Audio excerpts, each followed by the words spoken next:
Hi, welcome to the second part of the ADAS Model and Government Intervention lecture of the Introduction to Economics course. This lecture series is prepared for the Middle East Technical University in Northern Cyprus campus, and this is the very last lecture of the course. Uh, well, Last time I told you actually we will continue to look for the ISLM model, but mainly actually I have talked on the ISLM model, and there actually we see the balance of the financial market and the goods market and how they basically kind of acting in opposite ways, and how can they can bring together with the model, and also the model is also used to in more short-term basis uh, the effect of the government intervention also. However, I won't go into more detail of the ISLM model since this will be too much detail. I maybe in that case study ISLM model. If you're interested, you can just look for yourself, and I will be more than happy to provide you the resources. This is fixed, by the way, the guy who prepared the model. Um, Now we can go to the ADAS model. ADAS model, and that's why usually ADAS model lectures, when they were separate, were really very short lectures compared with other lectures in this course.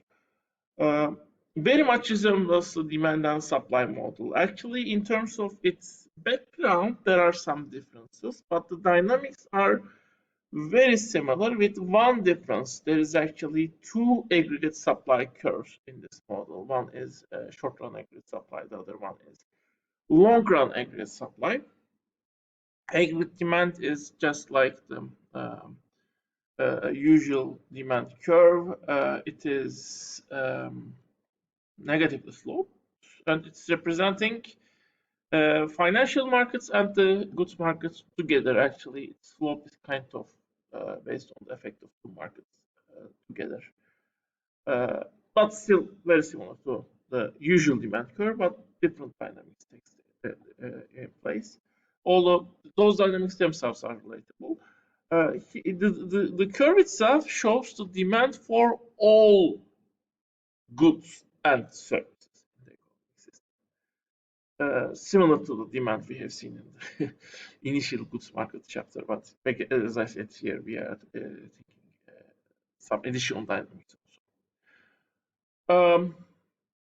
So when you are thinking about all goods and services, of course, the demand will be kind of different than the demand for a single good or service. Uh, A good supply curve, on the other hand, you have a vertical one, which is long run. You have a horizontal one, which is actually not horizontal one, I mean positive slope one, which is the uh, short run aggregate supply curve. The short run aggregate supply curve is actually like it looks like the typical supply curve in a goods market, although the longer aggregate supply curve, which is vertical, could also be a supply curve, although we have seen in perfect competition supply curves are horizontal. Um, but aggregate supply curve is vertical. That actually represents the fact that actually potential output in the system is fixed. And can you get above the potential in that case if the short-term aggregate supply curve is vertical sloped? Yes, and it has a logic. We will see the logic basically of it. The aggregate supply curve is very much related to the labor market, and there actually it's kind of the model runs parallel with the AS curve shape and its logic runs very much parallel to the Phillips curve, and we will see it in the coming parts of this lecture. But you can already have your own guess on that basically. Anyway, um, well, this much is for the model. We have seen the four models, which are Solov's growth model, plus one, the Phillips curve model, ISLM model, and the ADAS model. So you have four models in total. Now we can talk on the government intervention and the logic of government intervention. Actually, the first economists, like Adam Smith, basically talk capitalism as a system where no government intervention is necessary, at least up to a certain level. It the demand and supply curve in its logical sense, when you look to the goods market models, shows basically the economic system has its own laws and it can function without any intervention. That's the logic. And that logic could be also renamed as a self-correcting mechanism. In what way self-correcting? If there is a for example, in a typical goods market model, excess demand or excess supply, the market basically brings that excess demand and excess supply level to zero, and it corrects itself. It gets to the equilibrium point. And the economists, like later economists like Marshall and his contemporaries, basically argued this self-correcting mechanism in much sense also it also exists in case of the macroeconomic points. I mean, in the macroeconomics itself also. If you leave economic system itself, it will allocate the resources efficiently. It will allocate the resources to markets where demand are higher, the people more want those goods and services, and basically investments are also allocated in that way. I mean, investments will be allocated to sectors where the demands are highest. So if state intervenes, it will inevitably needs to pick and choose either certain consumers to fund them, finance them, or direct certain investments, whether the resources for certain investments, either by making those investments itself, even healthcare investments, according to this earliest economists. Well, state might be directing resources to make healthcare investments, but people might actually want maybe, from the point of view of the people, investment in, I don't know, fashion, clothing might be better than the healthcare. The government is picking and choosing for the people, and we have already seen under certain conditions in perfect competition, actually, the people, without any intervention, market produces best possible results, although there are some exceptions still even there. But early economists more or less assume that those exceptions are exceptions. I mean, they are not that common in the economic system. So self-correction mechanism is taught as the rule of the economic system.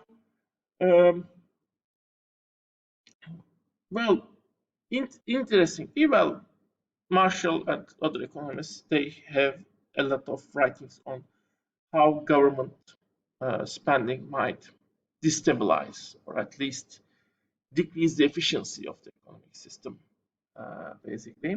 Still, there are many neoclassical economists in general who write on that, how government intervention is destabilizing or reduces the efficiency of the economic system. This is one of the topics people write on a lot.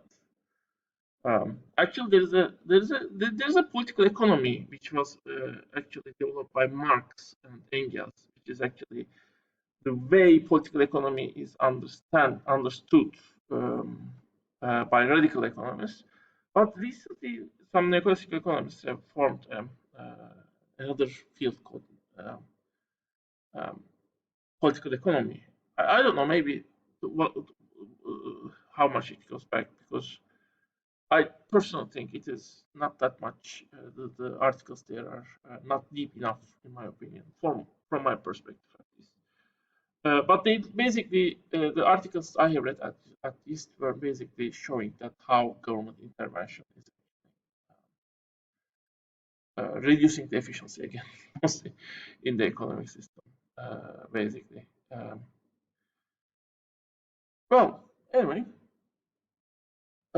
however, there were some exceptions even at that time.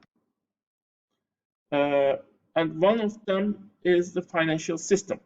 Well, the argument is in order to have a financial system to have a balance, government needs to intervene, uh, at least to make the banking system more less fragile, basically, as we have seen in the previous lecture. This is a view that was accepted by almost all economists for a very long time. Uh, Protection of developing countries from the international competition. This is a discussion that goes all the way back to Adam Smith, and it was discussed throughout many years. Actually, it goes even further back before economics as we know it has developed. So should state intervene and protect and assist the companies for a while until they become in developing countries, less developed low-income countries, until they become sufficiently developed to compete with the companies in the developed countries. This is a major discussion in economics, and we can see a lot of articles, a lot of writings, very famous ones on that. One of them is, for example, Teaching How to Letter, which is the idea that developed countries like USA and Europe are actually they had used those protections, state intervention when they were developing, but once they have developed, they have just advocated for economic policies which are against those government interventions protections. They, in a way, kick the ladder they had used to climb to the top, so that other countries cannot climb on the same ladder. So this is a major, as I said, very major discussion. And then, to some extent, the ideas like minimum wage, um, the labor capital,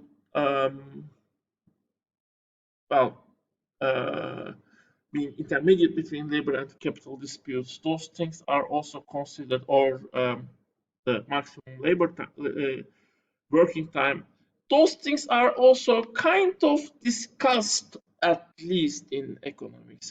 Is actually most of mainstream economics, especially in the 19th century, in both camps, even were not against, not for those policies. Even now, actually, the textbooks usually written by most even Keynesian, this is more pro-intervention group of the mainstream.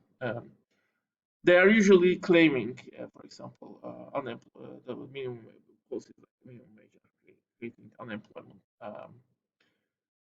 Basically, they don't mention the maximum working hours or the working conditions. This is another discussion in the economics, or basically whether the education should be subsidized by the government or not. However, well, in other writings, they have sometimes they are for the pro-labor market policies, but usually pro-labor market, let's say, regulation or intervention, basically. However, even though these discussions are made at the kind of margins of the economic system, they are not as widely accepted or even discussed as the interventions in the financial system or the protection of the developing countries, basically. But they exist. They exist. You can see them. You can see people arguing for labor market intervention. At least by claiming maybe their effects are not as large as other people, other mainstream economists think about. And well, as inefficient as they might still helping to maybe fight with poverty and decrease a little bit the inequality. Anyway, well, before we come to the great transformation of these ideas, even Marx and Engels were basically thinking that even though capitalist system has many bad trends and in time it is creating intensifying problems, state intervention is not a solution to those problems. Basically, according to them, in the end, state interventions just postpone the crisis but make them more severe. I will talk more on this in the coming parts. See you.